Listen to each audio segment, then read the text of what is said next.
कहानी की शुरुआत पेरिस में डियोप नाम के एक आदमी से होती है जो एक बड़े म्यूजियम में स्वीपर था। लेकिन डियोप वहां काम करने के इरादे से तो बिल्कुल भी नहीं था। उसके दिमाग में कुछ और ही चल रहा था। वहां काम करने के बहाने डियोप एक बहुत बड़े प्लान को तैयार करने में लगा था। उसकी नजर एक बेशकीमती नेकलेस पर थी जो कुछ ही दिनों में नीलाम होने वाला था। डियोप की एक एक्स वाइफ भी थी जिसका नाम क्लेयर था। डियोप की इल्लीगल हरकतों और अनस्टेबल लाइफ के कारण क्लेयर ने उससे डिवोर्स ले लिया था। उनका एक बेटा भी था जिसका नाम राउल था। अब डियोप अपने प्लान को अंजाम देने के लिए 3 लोगों की मदद लेने वाला था। उन 3 लोगों को डियोप सारा प्लान समझाता है और अब सभी एक बड़ी चोरी को अंजाम देने के लिए बिल्कुल तैयार थे। सब कुछ प्लान के मुताबिक हो रहा था। डियोप एक बेहद अमीर बिजनेसमैन के भेष में उस नीलामी में हिस्सा लेता है। बाकी तीनों भी बिना किसी परेशानी के स्वीपर के भेष में उस म्यूजियम में घुस जाते हैं। पूरे म्यूजियम में केवल एक ही कमरे में सीसीटीवी कैमरास नहीं लगे थे। उस कमरे में पड़ी अलमारी को वो लोग जोर जोर से पीटने लगते हैं। गार्ड्स को कुछ गलत लगता है और वो कमरा चेक करने चले जाते हैं। गार्ड्स के कमरे में घुसते ही वो लोग गार्ड्स के फेस पर क्लोरोफॉर्म स्प्रे कर देते हैं और उन्हें पीटकर वहीं बेहोश छोड़ देते हैं। तीनों में से एक बंदा जाकर कैमरा रूम वाले बंदे को बेहोश कर म्यूजियम के सारे सीसीटीवी कैमरा बंद कर देता है और बाकी दोनों बॉडीगार्ड्स के यूनिफॉर्म को पहन लेते हैं। इधर डियोप एक नकली बिजनेसमैन बनकर नेकलेस पर 60 मिलियन की बिड लगा देता है और बिडिंग जीत लेता है। डियोप को अंदर ले जाया जाता है जहां उसके दोस्त पहले से ही गार्ड्स के भेष में खड़े थे। डियोप उन लोगों से कहता है कि वो पेमेंट करने से पहले एक बार नेकलेस देखना चाहता है। जैसे ही डियोप नेकलेस अपने हाथ में लेता है उसके दोनों दोस्त उसे छीनने का नाटक करते हैं और वहां से नेकलेस लेकर भागते हैं, मगर बदकिस्मती से पकड़े जाते हैं और पुलिस उनसे वो नेकलेस छीन लेती है और हमें लगता है कि उनका प्लान फेल हो गया, मगर ऐसा होता नहीं।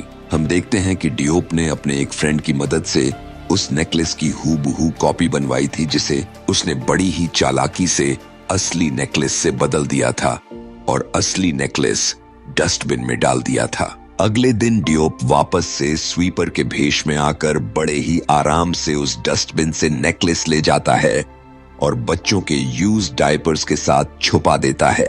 बेहद गंदी बदबू के कारण गार्ड्स उस कचरे को चेक नहीं करते और फेंकते समय डियोप उसमें से असली वाला नेकलेस निकाल लेता है और वहां से नेकलेस लेकर चला जाता है। बेहतरीन चालाकी से डियोप एक बड़ी चोरी को अंजाम देता है और किसी को उस पर शक तक नहीं होता। अगले दिन पुलिस वालों को पता चलता है कि जो नेकलेस उन्हें चोरों के पास से बरामद हुआ है वो नकली है। अब हम फ्लैशबैक में देखते हैं कि कुछ सालों पहले जब डियोप की उम्र कम थी तब उसके पिता बबाकर पिलग्रिनी नाम की एक बहुत रईस फैमिली के ड्राइवर हुआ करते थे। वो अपने बेटे को एक अच्छी जिंदगी देने सेनेगल नाम की एक जगह से पेरिस आए थे, मगर पिलग्रिनी का बर्ताव उसे लेकर कुछ अच्छा नहीं था। पिलग्रिनी उसे अक्सर बेइज्जत कर दिया करता था। एक दिन जब वो साफ सफाई के वक्त पिलग्रिनी के घर पर पड़ी कुछ किताबों को देख रहा होता है तभी वहां मिसेस पिलग्रिनी आ जाती है और उसे कोई सी भी एक किताब अपने लिए ले जाने को कहती है। वो उन किताबों में से एक मशहूर चोर आर्सीन लुपिन पर लिखी हुई एक किताब उठा लेता है। अगले दिन पिलग्रिनी बबाकर पर एक बेशकीमती नेकलेस चोरी होने का इल्जाम लगाता है। उस समय काले लोगों को एक बुरी नजर से देखा जाता था। बबाकर ने चोरी नहीं की थी, मगर वो अपनी बेगुनाही साबित नहीं कर पाता और उसे जेल में डाल दिया जाता है। अगले दिन डियोप अपने पिता से जेल में मिलने जाता है। गार्ड्स बबाकर के सेल को नॉक करते हैं, मगर जब कोई जवाब नहीं आता तो वो सेल को खुद ही खोल देते हैं और पता चलता है कि बबाकर ने खुद को फांसी लगा ली थी। उस समय काले लोगों का हाल इतना बुरा था कि उसे कब्र तक नहीं मिली और श्मशान के बगल में मिट्टी खोदकर दफना दिया गया। डियोप अब अनाथ हो चुका था और सारी चीजों से अनजान था। घर वापस आकर डियोप टेबल पर एक गिफ्ट रखी हुई देखता है। उसे खोलने पर वही बुक मिलती है जो बबाकर ने पिलग्रिनी की शेल्फ से उसकी पत्नी के कहने पर लिया था। अब हम फ्लैशबैक से वापस आते हैं और देखते हैं कि डियोप ने वो नेकलेस अपने उसी फ्रेंड को दे रखा था जिसने उसकी कॉपी बनाई थी। पिलग्रिनी ने सबको बताया था कि ये नेकलेस उनसे 25 साल पहले बबाकर ने चुरा लिया था और उसके टुकड़े करके अलग अलग जगह बेच आया था, और पिलग्रिनी ने उन टुकड़ों को वापस खरीद कर उन्हें जोड़ा और इस नेकलेस को वापस से पहले जैसा बनाया। मगर डियोप का फ्रेंड कहता है कि वो इस नेकलेस को कई बार देख चुका है। वो नेकलेस के टुकड़े तो कभी किए ही नहीं गए। वो नेकलेस हमेशा से ऐसा ही है। ये सब सुनकर डियोप उसके पिता पर लगे एलिगेशंस सच है या झूठ, ये पता करने के लिए पिलग्रिनी की बेटी जूलियट, जो पहले डियोप को पसंद किया करती थी, उसे एक लेटर उसी नेकलेस के डायमंड के साथ भेजता है और मिलने बुलाता है। अगले दिन डियोप के फूड डिलीवरी बॉय के भेष में एक पार्क में जूलियट से मिलता है, मगर जूलियट ने इस बात की खबर पुलिस को दे दी थी। जूलियट अपने कपड़ों में माइक लगा कर आई थी। वहीं अगल बगल कुछ पुलिस वाले आम लोगों के भेष में उन पर नजर रखे हुए थे। डियोप जूलियट से पूछता है कि उसके पिता अगर बेकसूर थे तो उन्हें क्यों फंसाया। जूलियट उसे सच बता देती है और कहती है कि ये आइडिया उसने और उसके पिता पिलग्रिनी का था। वो इस नेकलेस को एक बड़े दाम में बेचना चाहते थे। उसकी कीमत बढ़ाने के लिए उन्होंने ऐसा किया और साथ ही साथ उन्होंने नेकलेस के इंश्योरेंस का पैसा भी क्लेम कर लिया था। मगर डियोप इस बात को साबित नहीं कर सकता था क्योंकि उसके पिता बबाकर से एक पेपरों पर फोर्स करके साइन करवाया गया था, जिसके कारण चोरी का इल्जाम बबाकर के सिर आ गया था। जूलियट के इतना बताते ही डियोप, जो कि डिलीवरी बॉय के भेष में था, वो उठकर अपनी साइकिल लेकर पार्क में इधर उधर भागने लगता है। कुछ ही देर में वहां और भी कई सारे डिलीवरी बॉय आ जाते हैं क्योंकि इस मुलाकात के कुछ ही देर पहले डियोप ने अलग अलग नंबर से कई बार फूड ऑर्डर कर दिया था। पूरे पार्क में डिलीवरी बॉय भर जाते हैं और डियोप पुलिस वालों को चकमा देने में एक बार फिर कामयाब रहता है। वहां से लौटकर डियोप दोबारा से उस लेटर को निकाल कर देखता है जो कई साल पहले उसके पिता ने मरने से पहले उसके लिए छोड़ा था। उस लेटर को ध्यान से देखने पर उसे उसमें कुछ स्पेलिंग मिस्टेक्स नजर आती हैं, मगर डियोप अपने पिता के लिखने के अंदाज को जानता था। वो लिखते समय भूलकर भी स्पेलिंग मिस्टेक्स नहीं किया करते थे। ये लेटर लेकर डियोप अपने उस शॉप वाले फ्रेंड फेरेल के पास जाता है और ये बात बताता है। फेरेल उसे कॉमेट नाम के एक प्रिजनर से मिलने को कहता है जो उस समय बबाकर का सेलमेट था। मगर कॉमेट अपनी आखिरी जेल में अपनी आखिरी सांसें गिन रहा था और वो बेड से बिल्कुल भी हिल नहीं सकता था। डियोप को सच जानने के लिए किसी भी तरह उससे मिलना था। डियोप एक बार फिर से एक नया प्लान बनाता है और सही समय देखकर पुलिस वालों की शिफ्ट बदलते ही खुद की तरह दिखने वाले एक प्रिजनर से खुद को बदलकर उसकी जगह जेल में घुस जाता है। वहीं दूसरी तरफ जूलियट से पुलिस वाले उस मुलाकात के बारे में पूछने की कोशिश करते हैं, मगर वो उन्हें कुछ भी नहीं बताती और उनकी बातों का कोई सही जवाब दिए बिना वहां से चली जाती है। जेल में एंटर कर जाने के बाद डियोप वहां कुछ दूसरे प्रिजनर्स से कॉमेट के बारे में पूछता है। वो लोग कुछ सिगरेट्स के बदले उन्हें कॉमेट का सेल नंबर बता देते हैं। जब डियोप कॉमेट को ढूंढते ढूंढते उस सेल तक पहुंचता है, तब उसका सेलमेट बताता है कि उसकी हालत अब भी बेहद खराब हो चुकी है और अब वो इन्फर्मरी में है और उसे देखकर नहीं लगता कि अब वो दोबारा लौटने वाला है। डियोप वहां से जा ही रहा होता है कि दो बंदे उसका कॉलर पकड़कर उससे पूछने लगते हैं कि वो है कौन और यहाँ क्यों आया है, मगर डियोप उन्हें कुछ भी नहीं बताता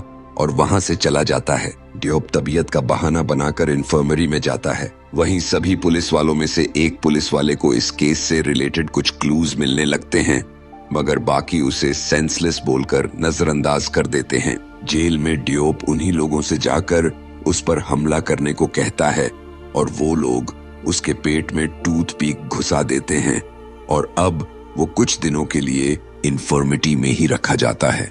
रात होते ही डियोप कॉमेट से बात करने की कोशिश करता है।